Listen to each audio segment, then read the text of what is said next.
اللہ کے حبیب صلی اللہ تعالیٰ علیہ وسلم مکہ مکرمہ میں 13 سال تک دعوت و تبلیغ فرماتے رہے. یہ سب کو پتہ ہے. جب آپ کی عمر مبارک 40 سال کی ہوئی تو آپ نے اعلان نبوت فرمایا, لوگوں کو جمع کیا اور کہا میں اللہ کا آخری نبی ہوں, تم سب دوسرے معبودان باطل کو چھوڑو اور ایک خدا کی عبادت کرو. یہ میرے رسول پاک صلی اللہ علیہ وسلم کی دعوت کی ابتدا تھی. لیکن اس دعوت کے ابتدا میں ایسا نہیں ہے کہ مکہ والوں نے ہاتھوں ہاتھ اس دین کو لے لیا ہو, مخالفتیں کی, مذاق اڑایا, تکلیفیں دیں, اذیتیں دیں. جو حضور پاک صلی اللہ تعالیٰ علیہ وسلم پر ایمان لاتا اسے بڑی مشقتوں سے گزرنا پڑتا. تو یہ جو ایام تھے مکہ کے 13 سال کے بڑی مصیبتوں سے گزرے, یہاں تک کہ کئی دن تک تو اس میں چھپ کر کے تبلیغ کرنی پڑی, اور کچھ صحابہ انہی دنوں میں شہید بھی ہوئے. بیچ میں ایک وقت وہ بھی آیا جب رسول کریم صلی اللہ تعالیٰ علیہ وسلم کی عمر مبارک 50 سال کی ہے, نبوت کا یہ 10واں سال ہے اعلان نبوت کا, اور رسول کریم صلی اللہ تعالیٰ علیہ وسلم کا مکمل سوشل بائیکاٹ کر دیا ان لوگوں نے, مکہ والوں نے, سماجی بائیکاٹ, ایسے کہ کوئی حضور سے اور ان کے خاندان سے نہ مل سکتا ہے, نہ سلام کرے گا, نہ کلام, نہ مصافحہ, نہ لین دین, کچھ بھی نہیں کر سکتا. پورے خاندانوں نے مل کر کے حضور کا بائیکاٹ کیا. اور نبی اکرم صلی اللہ تعالیٰ علیہ وسلم شعب ابی طالب, ایک گھاٹی ہے, شعب کہتے ہیں ایک علاقے کو پہاڑیوں کے بیچ میں, نبی مکرم صلی اللہ تعالیٰ علیہ وسلم اپنے خاندان سمیت ان گھاٹیوں میں 2 سال کا عرصہ گزارے.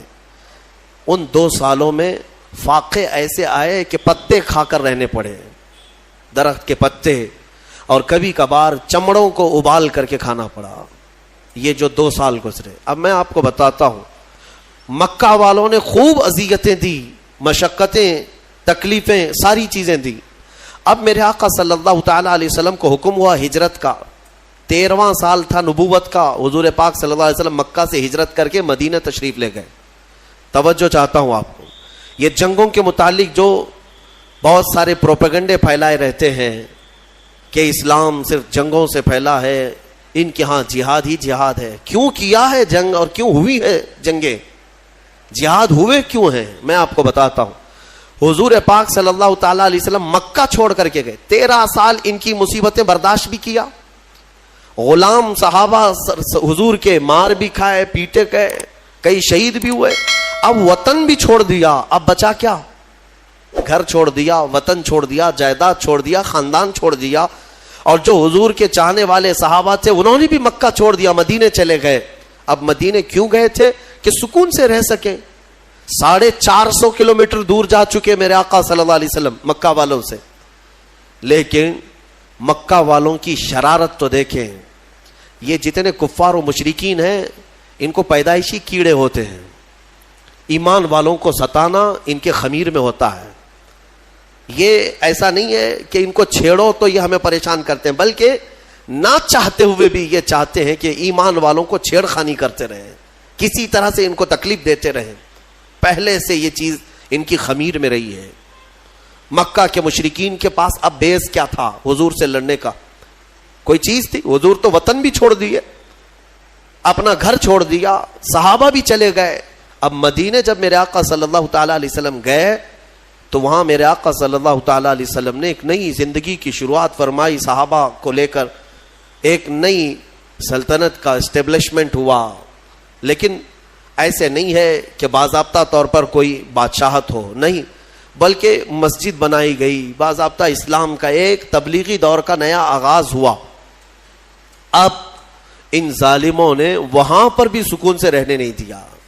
مکہ کے کفار کیا کرتے, ایک ایک جتھا بنا کر کے آتے تھے, ٹولے لے کر کے, اور جب صحابہ کرام مدینے کے کھجوروں کے باغیچے میں کام کر رہے ہوتے تو جا کر کے ان کو مار دیتے یا ان کے درخت جلا دیتے اور پھر بھاگ جاتے تھے مکہ. یہ شب خون مارنا اس کو کہتے ہیں. کہاں جا کر کے کر رہے تھے؟ مدینے جا کر کر رہے تھے. اب مجھے بتاؤ کیڑے کس کے پاس ہیں؟ بہت میں سوچ سمجھ کر کے بات کر رہا ہوں, توجہ چاہتا ہوں. ہمیشہ سے مشرکین کی فطرت یہ ہوتی ہے کہ ایمان والوں کو چین و سکون سے رہنے نہ دیا جائے. پھر سارا الزام ان کے اوپر ڈالا جائے بعد میں کہ مسلمان چھیڑتے ہیں، مومنین چھیڑتے ہیں. بلکہ ہر جگہ کی تاریخ میں آپ دیکھیں ابتدا چھیڑ خانی کی شیطان ہی کرتا ہے اور شیطان کی یہ جماعت ہی کرتی ہے. صحابہ اکرام کو بار بار چھیڑنا. اب مجھے بتاؤ جو لوگ سب اپنا وطن چھوڑ کر آئے، گھر بار چھوڑ کر آئے، ایک نئے وطن میں رہ رہے، تب بھی تم انہیں سکون سے نہیں رہنا دینا چاہتے ہو. اب ان کے پاس آپشن کیا ہے بتاؤ؟ ان کے پاس آپشن کیا ہے؟ اب وہ صحابہ اپنے جان مال اور اپنے مدینے کی حفاظت کے لیے لڑیں گے نہیں تو کیا اب بھی پتھر کھاتے بیٹھے رہیں گے؟ صحابہ اکرام رضوان اللہ تعالی علیہم اجمعین کو مدینے جانے کے بعد حکم ہوا وَأَنذِرْ عَشِيرَتَكَ الْأَقْرَبِينَ. اللہ تبارک و تعالیٰ نے اب یہاں پر حکم فرمایا، اے رسول پاک صلی اللہ تعالی علیہ وسلم، آپ اپنے اقربا کو خوف دلائیں، ڈر سنائیں. اور اس کے بعد انہی آیتوں میں اللہ تعالیٰ نے فرمایا کہ اب تم پر جہاد فرض ہو گیا. جہاد کیا ہے؟ اب تم دور آ چکے ہو، تمہارا اپنا وطن ہے، تمہارا اپنا ایک نظام ہے، اس کی حفاظت کے لیے اگر کوئی مدینے پر آئے گا تو تمہیں مدینے کی حفاظت کے لیے کمر بستہ ہونا ہوگا. رسول پاک صلی اللہ تعالی علیہ وسلم کے ساتھ اب کوئی چھیڑ خانی کرتا ہے تو اب صحابہ پر فرض تھا کہ وہ اٹھیں اور حضور کی عزت کی پہرے داری کریں. یہ ہے جہاد. یہ ہے 13 سال جو میرے آقا نے مشقتیں برداشت کی. کبھی جنگ کیا ان کے ساتھ؟ کبھی تلوار اٹھائی ان کے خلاف؟ نہیں اٹھائی. مدینے جانے کے بعد بھی جب سکون سے رہنے نہیں دینا چاہتے ہو تب پھر جو ہے جہاد کا حکم ہوا. اب میں آپ کو بتاتا ہوں یہ جنگ بدر کیوں ہوئی. مکہ میں ان صحابہ کا سارا مال جو چھوٹ گیا تھا، جائیدادیں وہاں رہ گئی تھی، یہ سب مال جائیداد لے کر ابو سفیان ملک شام بیچنے جا رہا تھا. قافلہ تجارت کا لے کر، اس میں مکہ والوں کا بھی مال تھا، صحابہ کا بھی تھا. نبی پاک صلی اللہ تعالی علیہ وسلم کے پاس قاصد نے آ کر خبر دی کہ ابو سفیان ملک شام جا رہا ہے. ملک شام جانے کا جو راستہ تھا وہ مدینے کے قریب سے ہو کر گزرتا تھا. حضور پاک صلی اللہ تعالی علیہ وسلم اپنے صحابہ سے فرماتے چلو اس کا راستہ روکو اور جس کا جو مال ہے وہ لے لو. جب صحابہ نکلے، جنگ کی غرض سے نہیں نکلے تھے، لیکن ابو سفیان کو یہ پہلے ہی سے خبر ہو گئی کہ محمد صلی اللہ علیہ وسلم اپنے 300 سے زیادہ ساتھیوں کو لے کر بیچ راستے میں آئے ہیں. تو ابو سفیان نے کیا کیا، راستہ بدل کر دوسرے راستے سے ملک شام پہنچ گیا. تجارت بھی کیا، خوب نفع بھی کمایا، مال بیچ دیا. اب واپسی کا جب وقت تھا تو حضور پاک صلی اللہ علیہ وسلم پھر انتظار میں تھے کہ یہ واپس تو جائے گا، جب واپس جائے گا تب پھر ہم اس کو روکیں گے. ابو سفیان کو پتا تھا، خبر تھی کہ رسول کریم صلی اللہ علیہ وسلم اپنے ساتھیوں کے ساتھ اب بھی کھڑے ہیں.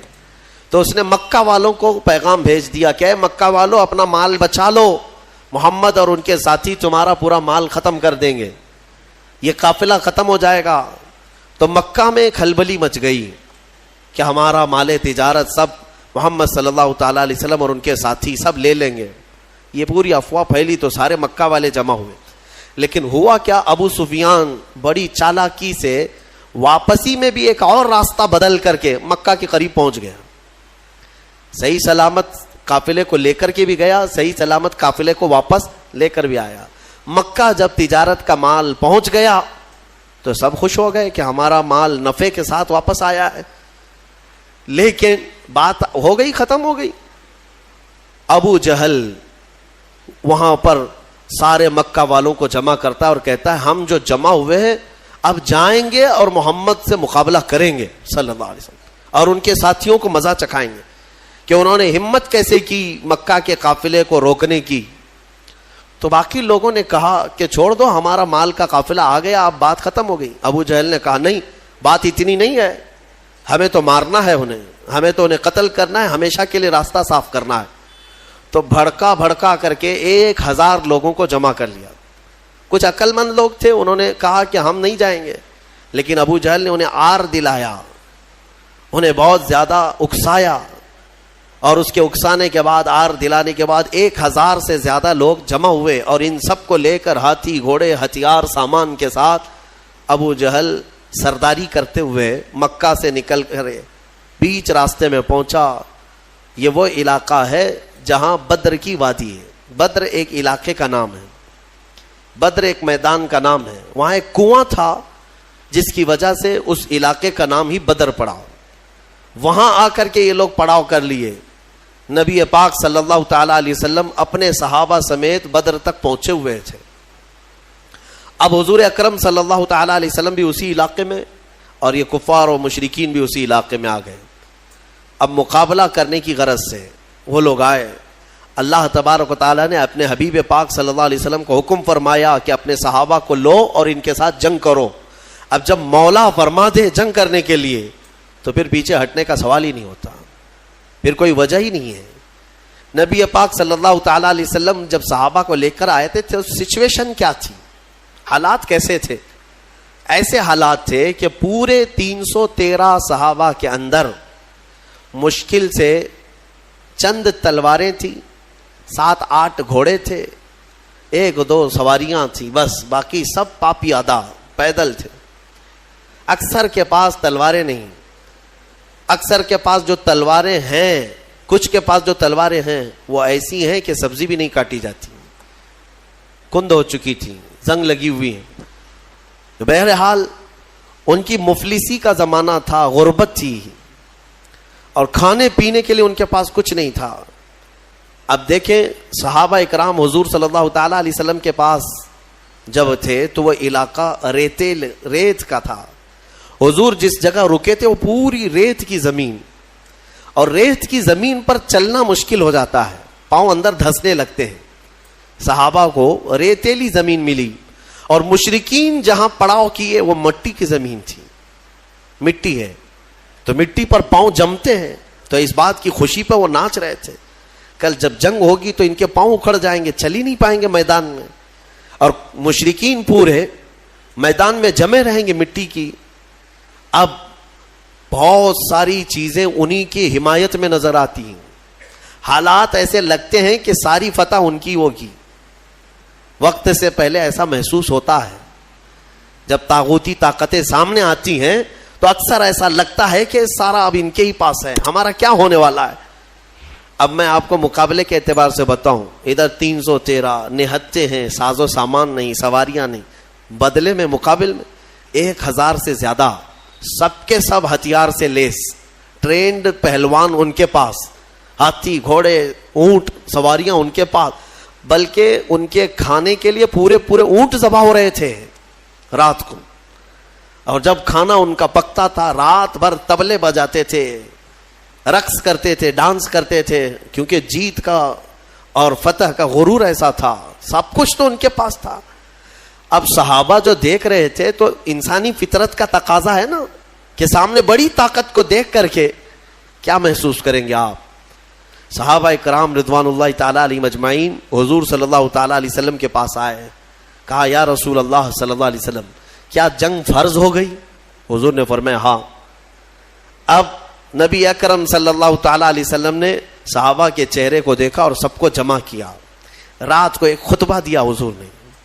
خطبے میں کیا فرماتے ہیں، یہ کل جنگ ہونے والی ہے، اس سے پہلے رات کو خطبہ دیتے مغرب کے بعد یا عشاء کے قریب. حضور اکرم صلی اللہ علیہ وسلم نے خطبہ دینے کے بعد ارشاد فرمایا، اے میرے صحابہ میں تمہیں اختیار دیتا ہوں، یہاں تک تو تم میرے ساتھ آئے، اب حالات ایسے ہیں کہ دشمن بڑی تعداد میں ہے سامنے، ہتھیاروں سے لیس ہیں، تم میں سے اگر کوئی ابھی رات کو جانا چاہے واپس تو وہ مدینے کے راستے واپس جا سکتا ہے. میں پوچھتا ہوں تمہارا کیا مشورہ ہے اس سلسلے میں. اب وہاں جو صحابہ تھے اس میں حضرت مقداد بن اسود ایک صحابی ہیں، کھڑے ہوتے ہیں، کہتے ہیں یا رسول اللہ صلی اللہ علیہ وسلم ہم بنی اسرائیل نہیں ہیں کہ جیسے موسیٰ علیہ السلام سے ان کی قوم نے کہا تھا اذهب انت وربک فقاتلا انا ہاہنا قاعدون. ایک قوم کے مقابلے میں جانا تھا، موسیٰ علیہ السلام اپنی قوم کو بلا رہے تھے تو ان کی قوم نے کیا کہا تھا، موسیٰ آپ اور آپ کا خدا جائیں، ہم یہاں سے بیٹھ کے دیکھیں گے جنگ کیسی ہوتی ہے. حضرت مقداد کہتے ہیں یا رسول اللہ ہم وہ بنی اسرائیل نہیں ہیں جو اپنے نبی سے کہیں کہ تم اور تمہارا خدا جا کر لڑیں، ہم امت محمدیاں ہیں، ہم آگے بڑھیں گے، اگر آپ کے پسینے کا قطرہ گرے گا ہمارا خون کا قطرہ گرے گا. نبی اکرم صلی اللہ تعالیٰ علیہ وسلم کے بعد صحابہ ایک کے بعد دیگرے کھڑے ہوتے رہے اور پھر کہنے لگے یا رسول اللہ ہمارے ماں باپ، ہمارے اولاد، ہمارے مال و متاع سب آپ پر قربان ہے، یہاں آنے کے بعد پیچھے ہٹنا یہ جوانوں کی شان نہیں ہے۔ صحابہ کے اندر وہ جوش تھا، وہ جذبہ تھا، نہ صحابہ نے کبھی ہتھیاروں کی طرف دیکھا، نہ تلواروں کا دیکھا، نہ ساز و سامان دیکھا، بلکہ صرف دیکھا محمد ہمارے ساتھ ہیں، رسول پاک صلی اللہ علیہ وسلم ہمارے ساتھ۔ اب سنو اللہ کے نبی صلی اللہ تعالی علیہ وسلم نے تسلی کے لیے کیا فرمایا۔ چند صحابہ کو لیا، میدان میں آئے، میدان میں آنے کے بعد معائنہ کیا اور فرمایا چند صحابہ ادھر کھڑے رہیں گے، کچھ ادھر رہیں گے۔ جنگ کی ترتیب میرے آقا بنا رہے تھے، لیکن اسی وقت حضور کے ہاتھ میں ایک لکڑی تھی، آپ نے ایک دائرہ کھینچا اور صحابہ سے کہا کل دیکھنا اس میں ابو جہل گر کے مرے گا، اور ایک لکیر سے دائرہ کھینچا اور کہا یہاں اتبا مرے گا، اور ایک کھینچا کہا یہاں شیبہ مرے گا، جو بڑے بڑے ان کے پہلوان تھے ان کے نام لے کر لکیر کھینچ دیا حضور نے۔ اب صحابہ کرام جانتے تھے یہ لکیر عام لکیر نہیں ہے، دنیا اور زمین و زمان ٹل سکتے ہیں مگر یہ لکیر بال برابر بھی فرق نہیں کر سکتی۔ حضور پاک صلی اللہ تعالی علیہ وسلم کا یہ فرمان صحابہ کے حوصلے اتنے بلند کر دیا، انہیں پتا تھا اب کل جنگ میں جو بھی ہوگا لیکن اتنا تو طے ہے کہ ابو جہل مرے گا، اتنا تو طے ہے۔ کیوں؟ غیب داں رسول نے ایک رات پہلے ہی بتا دیا ہے، اور وہ بھی لکیر کھینچ کر بتایا۔ اب یہ ایک چیز تھی، صحابہ کا حوصلہ بڑھا ہے۔ جب واپس آئے رات کو، کافی رات ہو چکی تھی، حضور سجدے میں گر گئے اور دعا کرنے لگے۔ دعا میں جو مناجات اپنے رب سے کر رہے تھے وہ الفاظ کیا تھے؟ اللہ کی بارگاہ میں یوں کہتے مولا تیرے یہ بندے، عاجز بندے تیرے دربار میں آئے اور سبوں نے اپنی طاقت اور استطاعت کے مطابق اپنی محنتیں پیش کر دیں، میدان تک آ گئے، اب اگر کل تو انہیں فتح نہیں عطا کرے گا، حضور یہ کہہ رہے اپنے مولا سے، اے رب اگر کل تو انہیں فتح نہیں عطا کرے گا لن تعبد ابدا، پھر قیامت تک تیری عبادت نہیں ہو سکے گی، قیامت تک پھر تیری عبادت نہیں ہو سکے گی۔ یہ شان محبوبی تھی۔ حضور اکرم صلی اللہ تعالی علیہ وسلم اپنے رب سے گڑ گڑا کر مانگ رہے تھے۔ ابھی دعا سے آپ نے سر اٹھایا، بہت تیز بارش شروع ہو گئی، رات کے وقت بارش شروع ہو گئی۔ بارش ہونے کے بعد حضور نے اکرم صلی اللہ علیہ وسلم کے لبوں پہ مسکراہٹ آئی اور صحابہ سے کہا اللہ کی پہلی مدد آ چکی، اللہ کی پہلی مدد آ چکی۔ صحابہ نے محسوس کیا، کیوں جانتے ہیں؟ اس بارش کا اثر یہ ہے کہ جو ان کی ریتیلی زمین تھی صحابہ کی وہ مضبوط ہو گئی اور ان کفار کی مٹی والی زمین کیچڑ سے پھسلنے لگ گئی۔ اب ان کے گھوڑے پھسلتے تھے، ان کے پیر پھسلتے تھے، اب یہاں صحابہ ریت میں اگر پانی جم گیا تو ریت مضبوط ہو جاتی، اور یہ ایسی مضبوط ہو گئی کہ اس پر دوڑے بھاگے کچھ بھی کرے کچھ فرق نہیں پڑتا، اور ادھر کیچڑ اتنا تھا کہ وہ پیر رکھے تو پھسل کر گر جائیں۔ تو حضور اکرم صلی اللہ علیہ وسلم نے فرمایا رات کے وقت اللہ کی پہلی مدد آ گئی۔ دوسرا دن آیا، یہ 17واں رمضان المبارک ہے۔ رسول کریم صلی اللہ تعالی علیہ وسلم نے صبح کے وقت صحابہ کی صفوں کو ترتیب دینا شروع فرمایا۔ اس میں 313 صحابہ اکرام تھے، وہ بڑے خوش نصیب صحابہ ہیں، اور بلکہ وہ بڑے عظیم المرتبت صحابہ ہیں جو رسول کریم صلی اللہ تعالی علیہ وسلم کے ساتھ سب سے پہلی جنگ میں آئے اور اسلام کا پرچم لہرانا تھا۔ یہ وہ تاریخ ہے جہاں سے شوکت اسلام دوبالا ہو گئی۔ آج سے اسلام کی عزت میں جو روشنی آئی ہے یہ ایک الگ تاریخ ہے، ایک الگ تاریخ۔ اس لیے 17 رمضان المبارک یہ عام تاریخ نہیں ہے، ہاں یہ تاریخ اسلام کی شان و شوکت کو بلند کرنے والی تاریخ ہے۔ صبح صفیں ترتیب دی گئیں، جب صفیں لگیں تو میرے عزیزو حضور پاک صلی اللہ تعالی علیہ وسلم سامنے کھڑے ہیں۔ ان صفوں میں صحابہ میں ہیں، بچے بھی آئے ہیں، جوان بھی آئے ہیں، بوڑھے بھی آئے ہیں۔ حالانکہ بچوں پر جہاد فرض نہیں ہے، لیکن کچھ صحابہ جو ضد کر کے حضور پاک صلی اللہ تعالی علیہ وسلم کے ساتھ جہاد میں شریک ہوئے تھے، حضرت معاذ اور معوذ رضی اللہ تعالیٰ عنہما، جن کی عمر 13 اور 15 سال کے بیچ کی تھی، یہ بھی صفوں میں کھڑے ہو گئے حضور پاک کے سامنے۔ حضور نے انہیں اجازت دی، ان کے شوق کی وجہ سے، ان کے رونے کی وجہ سے۔ اب جنگ جب شروع ہوئی تو سب سے پہلے حضرت ہوتا کیا تھا، مقابلے میں ایک ادھر سے آتا ایک ادھر سے آتا، یا دو ادھر سے آئیں تو دو ادھر سے، تین ادھر سے آئیں تو تین ادھر سے، شروعات. تو کفار مکہ نے اس طرف سے بڑے ان کے جو پہلوان تھے ان کو بھیجا. اس میں عتبہ تھا، شیبہ تھا اور ایک بڑا کافر پہلوان. تو حضور پاک صلی اللہ تعالیٰ علیہ وسلم نے اپنی جماعت میں سب سے پہلے جنہیں اتارا وہ مولا کائنات حیدر کرار تھے. علی مرتضیٰ کو سب سے پہلے میدان میں اتارا. ان کے بعد دوسرے نمبر پر امیر حمزہ رضی اللہ تعالیٰ، تیسرے پر حضرت ابو عبیدہ بن جراح. یہ تینوں اپنے زمانے کے ایسے قوی اور مضبوط لوگ تھے کہ ان کے مقابل میں جلدی کوئی آتا نہیں تھا. لیکن ان تینوں میں سب سے کم عمر حضرت علی کی تھی. حضرت علی کرم اللہ وجہہ الکریم کی عمر اس وقت بڑی کم تھی، یعنی تقریباً آپ کی عمر 24 سال کے آس پاس، 24 سے 25 سال جوانی تھی. حضرت علی رضی اللہ تعالیٰ عنہ بھی آئے، حضرت امیر حمزہ، حضرت ابو عبیدہ بن جراح ادھر سے جو مقابل میں آئے. تو سب سے پہلے جب مقابلہ ہوا تو حضرت امیر حمزہ رضی اللہ تعالیٰ عنہ کے مقابل میں جو آیا تھا وہ ایک ہی وار میں ختم ہی ہو گیا. اور حضرت علی کے مقابل میں جو پہلوان آیا اس نے لڑنے سے انکار کیا، کہا کہ میں بچوں سے نہیں لڑوں گا، میرے مقابل کا کوئی بڑا آدمی بھیجا جائے. کیونکہ حضرت علی کی عمر چھوٹی تھی، اس نے کہا کہ میں چھوٹی عمر والوں سے، بچوں سے نہیں لڑوں گا. حضرت علی رضی اللہ تعالیٰ عنہ نے اس وقت فرمایا محمد صلی اللہ تعالیٰ علیہ وسلم کے غلاموں کے بچوں سے پہلے نپٹ لے، بڑوں کو بعد میں بھیجا جائے گا. اور وہ کیا نپٹتے، کیا مولا کائنات حیدر کرار کبھی وہ ان کے سامنے کوئی مقابل میں آ سکا؟ یہاں تک کہ خیبر کے جنگ کے موقع پر فرمایا گیا حضرت علی کے سامنے جب مرحب ایسا پہلوان آیا تھا جو 1000 آدمیوں سے تنہا لڑتا تھا، وہ حضرت علی کے سامنے آیا تھا. وہ بھی لوہے کی ٹوپی، اس کی سب سے مشہور ٹوپی تھی لوہے کی، پہن کے رہتا لوہے کا زرہ، اور حضرت علی اس کے مقابل میں آئے. اس وقت حضرت علی کی حالت تو یہ تھی کہ آنکھیں لال ہو گئی تھی، آشوب چشم کی بیماری تھی اور بخار تھا، بخار بھی ہے اور آنکھیں لال تھیں وہ خیبر کے موقع پر. تب حضرت علی نے مرحب کے ساتھ جو مقابلہ کیا وہ ذوالفقار حیدری، جو تلوار ہے آپ کی، اٹھا کر جو مرحب کے سر پر مارا تھا تو وہ لوہے کی ٹوپی تک 2 ٹکڑوں میں تبدیل ہو چکی تھی. وہ وار کیا تھا، حضرت علی رضی اللہ تعالیٰ عنہ کے وار سے کوئی بچ پائے گا؟ یہاں بدر کے میدان میں بھی جو آیا وہ تھوڑی ہی دیر میں مقابلہ کرتے کرتے حضرت علی کے ایک وار میں اس کی گردن ہوا میں اڑی اور نیچے آئی.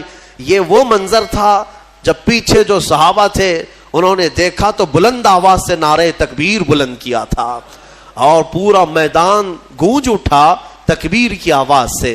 اسی کو تو اقبال نے کہا تھا کفر دم توڑ دے گا ٹوٹی ہوئی شمشیر کے ساتھ، کفر دم توڑ دے گا ٹوٹی ہوئی شمشیر کے ساتھ، گر تم نکل آ جاؤ ایک بار نعرہ تکبیر کے ساتھ. وہ تکبیر کی آواز وہی تھی جو صحابہ، ان کی تلواریں کیا تھی. اس کے بعد مقابلہ شروع ہوا. شروع میں ایک کے بعد دیگرے ہوتے تھے، پھر گھماسان کی لڑائیاں، یعنی صفوں کی صفیں آپس میں مل جاتی. اب یہ مقابلہ اس قدر سخت ہو گیا کہ دوپہر کے وقت اللہ تبارک و تعالیٰ نے 3000 فرشتوں کو اتارا. قرآن میں اذ تقول للمؤمنین الن یکفیکم ان یمدکم ربکم ب3000 من الملائکۃ منزلین. حضور صلی اللہ علیہ وسلم دیکھ رہے تھے کتنے فرشتے آئے اور صحابہ سے کہہ رہے تھے اب ڈرو مت، لڑو. کیا تمہارے لیے اتنا کافی نہیں ہے کہ اللہ نے 3000 فرشتے تمہارے لیے اتارے؟ بلا ان تصبروا وتتقوا وياتوكم من فورهم هذا يمددكم ربكم ب5000 من الملائکۃ مصومین. اللہ فرماتا ہے ہاں کیوں نہیں، جب تم لوگوں نے صبر کیا، استقامت سے کھڑے رہے میدان میں، تو مولا نے اپنی جانب سے مدد کرتے ہوئے 5000 فرشتوں کو اتارا. جس وادی میں یہ فرشتے اترے تھے نا، بدر کی وادی میں، جبل ملائکہ، وہاں ایک پہاڑ ہے، وہ پتھر کا پہاڑ، لیکن آج اگر آپ جا کر دیکھیں گے تو پورا ریت کا پہاڑ ہے. آس پاس پورے پتھروں کے پہاڑ، بیچ میں ایک ریت کا پہاڑ ہے، اور وہ بھی ریت ایسی کہ چھنی میں بھی چھانو تو چھن جائے، یعنی رکے گی نہیں، اتنی باریک سافٹ، اور ایسا لگتا ہے جیسے اس کا نقشہ کسی نے بنا کر رکھا ہے. اتنے سالوں سے وہ پہاڑ اسی طرح ہے. بتایا جاتا ہے کہ وہ فرشتے اس پر پہاڑ پر اتارے گئے تھے. اب 5000 فرشتے جب بدر کے میدان میں آئے تو کفار و مشرکین کی درگت کیا ہونی ہے. میرے عزیزوں، یہ جنگ شام تک نہ چلی بلکہ 70 کافر مارے گئے صحابہ کے ہاتھوں، اور مومنین کے صرف 13 مارے گئے. 13 کی شہادت ہوئی. 14ویں ایک صحابی تھے جو زخمی ہو گئے اور راستے میں ان کا انتقال ہوا. کل ملا کر کے 14 شہید ہوئے صحابہ 13 جنگ میں. اور ان 13 میں تو 2 بچے ہیں، حضرت معاذ اور معوذ، باقی 11 جوان. آپ اندازہ کریں 313 کی جماعت لے کر کے گئے تھے اور 1000 ادھر سے آئے تھے، پھر بھی 70 ان کے مارے گئے، 70 پکڑے گئے قیدی بن کر کے. اور ادھر صرف 13 میں سے اگر جوانوں کو دیکھا جائے تو 11 صحابہ اکرام کی شہادت ہوئی. اور یہ فتح مبین ایسی تھی کہ شام ہونے سے پہلے میرے آقا صلی اللہ تعالی علیہ وسلم میدان میں سجدہ ریز تھے اور یوں عرض کر رہے تھے کہ مولا تو نے اپنا وعدہ پورا کر دیا، مولا تو نے اپنا وعدہ پورا کر دیا. مومنین جمے رہے. میں کہنا اتنا ہی چاہتا ہوں میرے عزیزوں، ایمان والے کبھی اسباب پر بھروسہ نہیں کرتے، خالق اسباب پر بھروسہ کرتے ہیں. ہونا یہی چاہیے کہ تم یہ مت دیکھو کہ تمہاری حیثیت کتنی ہے، تمہاری تعداد کتنی ہے. اگر ایمان والے ہو تو قرآن کہتا ہے کم من فئۃ قلیلۃ غلبت فئۃ کثیرۃ باذن اللہ. اکثر ایسا ہوا ہے کہ چھوٹی جماعتوں کو اللہ بڑی جماعتوں پر بھاری کر دیتا ہے. یا اس کی قدرت کے فیصلے ہیں. ہم نے آج تک تاریخ میں دیکھا ہے مٹھی بھر جماعت کسی کی ناک میں دم کر کے رکھتی ہے، چاہے وہ وقت کا سپر پاور ہی کیوں نہ ہو. کچھ جماعتوں کے سامنے گھٹنے ٹیکنے پر مجبور ہو جاتے ہیں. یہ حالات آج تک چلے آ رہے ہیں. میرے عزیزوں، اس بدر کی وادی میں میدان میں جو جنگ ہوئی، صحابہ نے اپنی جاں بازیاں پیش کی اور بہت ہی بہادری کے ساتھ وہ حضور اکرم صلی اللہ تعالی علیہ وسلم کے ساتھ کھڑے رہے. اب میں آپ کو بتاتا ہوں، شام کا وقت ہوا، نبی اکرم صلی اللہ تعالی علیہ وسلم اپنے صحابہ کے ساتھ میدان میں آئے. سارے بھاگ چکے تھے، جو بچے ہوئے تھے ساز و سامان سب چھوڑ کر بھاگے. جتنا لائے تھے مکہ سے کھانے پینے کے لیے سب میدان میں چھوڑ کر مکہ بھاگ گئے. 140 تو یہاں رہ گئے نا، باقی سب جان بچا کر بھاگے مکہ کی طرف. اب شام کے وقت جب حضور پاک صلی اللہ علیہ وسلم اپنے صحابہ کی لاشیں جمع کی ہے، شہداء کی، انہیں دفن کیا گیا. اب پھر صحابہ کے ساتھ میدان میں آتے ہیں. صحابہ کہتے ہیں ہم سب سے پہلے ڈھونڈ رہے تھے کہ ابو جہل کہاں مرا ہے، یا عتبہ شیبہ مرے ہیں یا نہیں مرے ہیں. جا کر کے دیکھا تو ابو جہل بھی مرا ہوا پڑا تھا. صحابہ کہتے ہیں ہم نے اس کے مرنے کی جگہ دیکھی تو رات کو کھینچی ہوئی وہ لکیر ویسی تھی، ایک بال بھی باہر نہیں گرا تھا، یعنی ایک انگلی بھی اس کی باہر نہیں تھی، اسی گھیرے کے اندر وہ گر کر مرا ہوا تھا. تم کیا سمجھتے ہو نبی پاک صلی اللہ تعالیٰ علیہ وسلم کو علم غیب نہیں ہے؟ اللہ تبارک و تعالیٰ نے اپنے رسول کو وہ سارے علوم عطا کیے جو نبی پاک نہیں جانتے، سارے علوم اللہ نے انہیں عطا کر دیے. اب عتبہ شیبہ یہ سب مرے ہوئے تھے. جنگ بدر میں کچھ ایسے لوگ بھی تھے جن کے بارے میں حضور پاک صلی اللہ تعالیٰ علیہ وسلم نے بلایا، جیسے حضرت بلال کو بلایا، حضرت بلال حبشی کو بلایا. اور ان کا جو آقا جو تکلیفیں دیتا تھا مکہ میں، امیہ، وہ بھی مرا ہوا تھا، وہ بھی گرا ہوا تھا یا زخمی تھا. تو حضرت بلال کو حضور نے فرمایا بلا کر کے، بلال آؤ اپنے آقا کو مار لو. جتنا اس نے مکہ میں تمہیں رسیاں ڈال کر کھینچا تھا، سینے پر سل رکھتا تھا، انگارے پہ سلاتا تھا، حضرت بلال حبشی نے اپنے ہاتھوں سے اس کو مارا، امیہ کو. وہ دیکھنے کا دن تھا. ابو جہل آخر وقت جو کہہ رہا تھا وہ بھی سننے کا وقت تھا.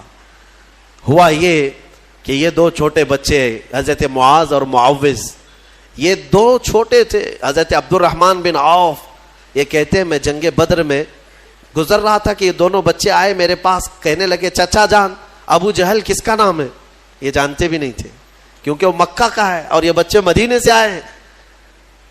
عبد الرحمن بن عوف کہتے ہیں میں نے پوچھا بیٹا تم کو کیا کرنا ہے اس کا؟ وہ سردار قریش ہے، وہ پہلوان ہے. ان دونوں بچوں نے کہا سنا ہے میرے مصطفیٰ کو گالیاں دیتا ہے، سنا ہے ہمارے آقا کی شان میں وہ گستاخیاں کرتا ہے. تو حضرت عبد الرحمن بن عوف کہتے ہیں ان بچوں کا جذبہ دیکھ کر کے میں خوش تھا. بات چل رہی تھی، اچانک ابو جہل گھوڑے پر سامنے سے گزر ہی رہا تھا. حضرت عبد الرحمن بن عوف کہتے ہیں میں نے بچوں سے کہا وہ دیکھو وہ جو جا رہا ہے یہی ہے ابو جہل شیطان قریش، یہی ہے جو سارے مکہ میں گستاخیاں کرتا ہے. ابھی حضرت عبد الرحمن کی بات مکمل بھی نہ ہونے پائی تھی کہ یہ دونوں چیل کی طرح جھپٹ پڑے اور دونوں کے ہاتھوں میں تلواریں تھیں. دوڑتے ہوئے گئے، ایک نے گھوڑے کی ٹانگوں پر مارا تو ابو جہل گر گیا نیچے، اور جیسے ہی وہ زمین پر گرا دونوں شہزادے سینے پر چڑھ کر کے بیٹھ گئے. سینے پر چڑھ کر بیٹھے ایسے کہ ایک اس کے ہاتھوں کو جکڑ کر کے سینے پر دبوچ لیا اور دوسرے نے اس کی گردن کو الگ کر دیا. اور جب گردن پر تلوار رکھا چھوٹے صاحبزادے نے سنا ہے کہ ابو جہل کہہ رہا تھا عربی کے اشعار، وہ شعر جو شاعری کے لوگ تھے فی البدی شعر بولتے تھے، مرنے سے پہلے بھی شعر و شاعری کر رہا تھا. کیا کہہ رہا تھا؟ کہتا میں عرب ہوں، میں عرب ہوں. غرور اور گھمنڈ جاتا نہیں ہے.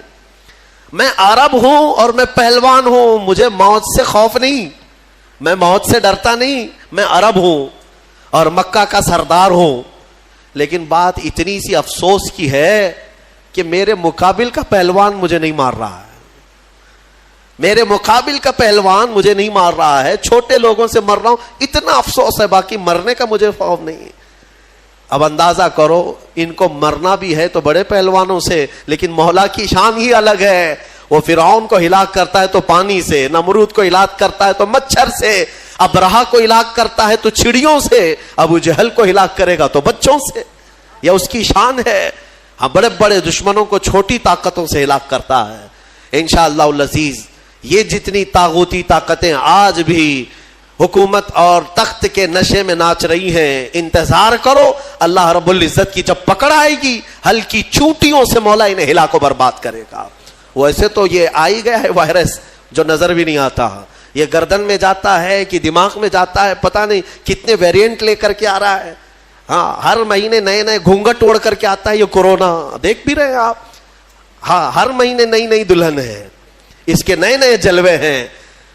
فرسٹ ہو گیا، سیکنڈ ہو گیا، تھرڈ ہو گیا، فورتھ ہو گیا، ابھی سیریز آنے باقی ہیں. اس لیے کہ کیڑا بڑا شاطر ہے، بڑا شاطر ہے، نئے نئے لباس پہن کر کے آتا ہے اور نئے نام کے ساتھ آتا ہے. میں کیوں کہہ رہا ہوں؟ اس لیے کہ اگر مولا تبارک و تعالی ہلاک کرنے کے لیے اس ہلکے سے کیڑے کو بھیجا ہے تو بڑی بڑی طاقتیں بھی ان کیڑوں کے ذریعے سے ختم ہو جائیں گی، ہلاک ہو جائیں. اور آپ کو پتا ہے قیامت کے قریب یاجوج ماجوج آئیں گے، پتا ہے نا، حدیث پاک ہے. یاجوج ماجوج دو آدمی نہیں ہیں یہ کہ ایک یاجوج، ایک کا نام یاجوج ہے دوسرے کا نام ماجوج ہے. یاجوج ماجوج ایک فوج ہے، ایک فوج ہے. وہ اتنی بڑی فوج ہے کہ انسانوں سے زیادہ تعداد ان کی ہے. ابھی جتنے پوری دنیا میں انسان ہیں ان سے زیادہ تعداد ہے ان کی. یاجوج ماجوج یہ نکلیں گے، یہ کسی جگہ قید ہیں، وہ اللہ بہتر جانتا ہے. قیامت کے قریب یہ باہر آئیں گے اور پوری دنیا میں فساد مچائیں گے، ہر چیز کھا جائیں گے، ہر چیز. تمہاری ساری کھیتیاں کھا جائیں گے، تمہارے سارے غلے اناج، حتیٰ کہ تمہارے جو کھانے پینے کے جو سامان ہیں، پتیلیاں برتن، یہ تک کھا جائیں گے، سب کھا جائیں گے. تو یہ جب چل رہے ہوں گے پوری دنیا کو، ان کو مارے گا کون؟ ان کو ختم کون کرے گا؟ اتنی بڑی فوج ہے، انسان کیا مقابلہ کر پائیں گے ان کا؟ تو پھر حدیث میں یہ ملتا ہے کہ رب تبارک و تعالیٰ ان کی گردن میں کیڑا پیدا کرے گا، ان کی گردن میں کیڑا پیدا کرے گا، بہت چھوٹی قسم کا کیڑا ہوگا. اور یہ کیڑا اتنی تیزی سے پھیلے گا کہ وہ چند ہی ساعتوں میں پوری کی پوری فوج اس کیڑے کے شکار ہو کر مر جائے گی، ختم ہو جائے گی. یہ وائرس کا جو آج پھیلنے کا آپ دیکھ رہے ہیں، اس سے زیادہ تیز وہ پھیلے گا. اور میں یہاں پر یہ کہنا چاہتا ہوں، اتنی بڑی فوج کو اگر ایک ہلکے کیڑے سے مولا تعالیٰ ختم فرمائے گا تو اس کی پکڑ کو سمجھو. آخر بات میں یہ کہنا چاہوں گا، ایک سوال آتا ہے کہ اگر اللہ تبارک و تعالیٰ اصحاب بدر کی مدد فرما رہا ہے فرشتوں کے ذریعے، اس کے ایک فرشتے کی طاقت اتنی ہے کہ اگر وہ اتر کر صرف آواز لگا دے تو پوری شعیب علیہ السلام کی قوم ہلاک ہو گئی. ایک فرشتے نے چیخ مارا تھا، پوری قوم ہلاک ہو گئی. تو یہاں 5000 فرشتے کیوں اتارے؟ 5000 فرشتے، ایک فرشتہ بھی اتارتے تو یہ سارے مشرکین کے لیے وہ کافی تھا. فرشتوں کی طاقت کا اندازہ کیا ہے آپ کو؟ یہاں پر مفسرین فرماتے ہیں اللہ تبارک و تعالیٰ چاہتا ایک ہی فرشتے سے سب کو ہلاک کرتا، لیکن 3000 یا 5000 یہ جو اتارے ہیں یہ رسول پاک صلی اللہ علیہ وسلم اور صحابہ کی عظمت و شان کے لیے اتارے. ہاں، عظمت شان کے لیے اتارے. باڈی گارڈ ایک بھی چل سکتا ہے لیکن 10 رکھنا یہ شان کے لیے. کچھ لوگوں کے ہاں ہوتا ہے 10 ہیں 15 ہیں، یہ عظمت بتانے کے لیے، شان بلند بتانے کے لیے. بہرحال یہ جنگ بدر کے بعد جو حالات چینج ہوئے، اللہ کا فضل ہے، شوکت اسلام بڑھتی ہی گئی. اللہ کریم اس بدر کی برکتیں ہم سب کو عطا فرمائے.